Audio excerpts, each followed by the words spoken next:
Hello everyone! Welcome back na naman tayo mga idol sa ating YouTube channel.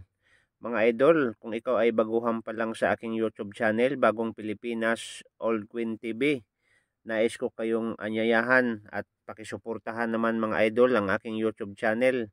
Pakisubscribe, pakilike at pakipindot ang notification bell para lagi tayong updated sa ating mga ginagawang video mga idol. So mga idol, pag-uusapan natin yung coins na ito, no? Dahil ang coins na ito mga idol, kahit titingnan mo sa mga social media mga idol, ay mataas na ang kanyang presyo, no? So quarter dollar maghihapon to mga idol at United States of America. So nag-start siya mga idol 1850, no? So para malaman natin mga idol, siyempre pag-usapan natin mga idol kung ang barya na to ay saan ang galing, no? 1850 hanggat 2005 mga idol, no? California quarter dollar ito mga idol dyan, no? Worth of money, ayan, pag-uusapan natin mga idol, pagkatapos natin malaman kung saan nagagaling ang coins nito mga idol. Okay mga idol,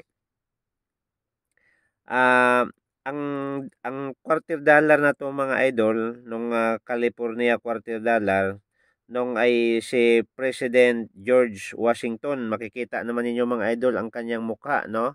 Ayan po, si President George Washington. Itong coins na to mga idol ay isang commemorative coins, no? Para maliwanag mga idol. Ayan, California, oh. Makikita nyo, 1950, no?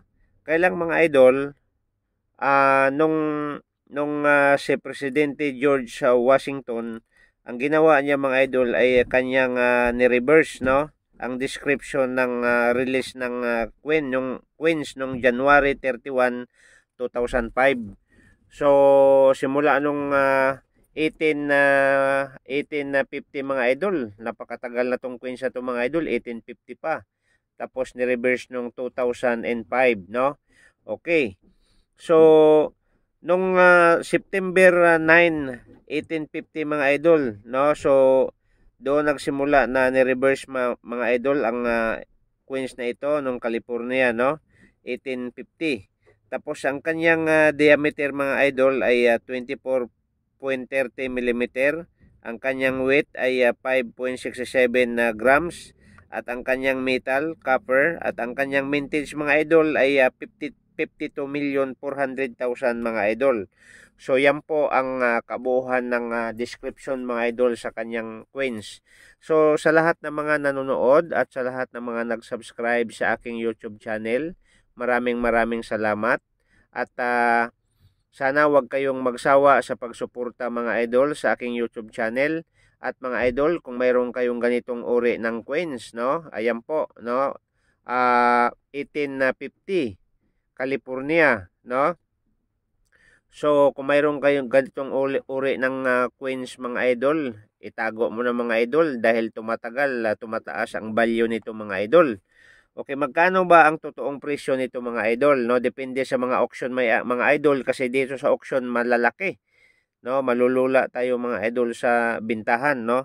So yung totoo lang tayo mga idol, doon sa maliit lang muna tayo. So ang bintahan nito mga idol ay $2,750 mga idol, no? So kung i-convert mo mga idol sa Philippine peso, abay mga nasa more than ano na to mga idol, mga 100,000 na siguro to mga idol. Mamaya i-convert natin yan mga idol. Okay, so mayroon din mga idol nakapagbenta ng 2,250.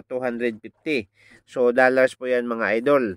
So mga idol, ang gagawin po natin, no? So sa lahat ng mga nanonood, no? Sa lahat ng mga nag-subscribe, shout out sa inyong lahat at sana pagpalain kayo ng ating may kapal at sana wag kayong magsawa sa pagsuporta sa ating YouTube channel. So yan lang muna mga idol ang ating ginagawa, no? So ngayon po ay nagpapasalamat ako and maraming salamat and God bless. See you the next video mga idol.